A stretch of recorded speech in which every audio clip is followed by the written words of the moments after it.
ხსმენიათ თუ არა მეგრელი ქალების აჯანყების შესახებ. დაახლოებით 100 წლის წინ სამეგრელოს ერთი პატარა სოფელი ჭოღა ბრძოლის ველად იქცა.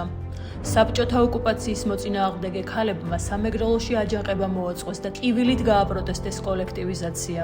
ისინი მათი ოჯახების კუთვნილი ქონების საერთო სარგებლობისთვის ჩამორთმევას აპროტესტებდნენ. ჭოღის ქალთა აჯანყებას მეთაურიც ჰყავდა. 6 შვილის დედა კარა პაპავა სოფელ თაიადან.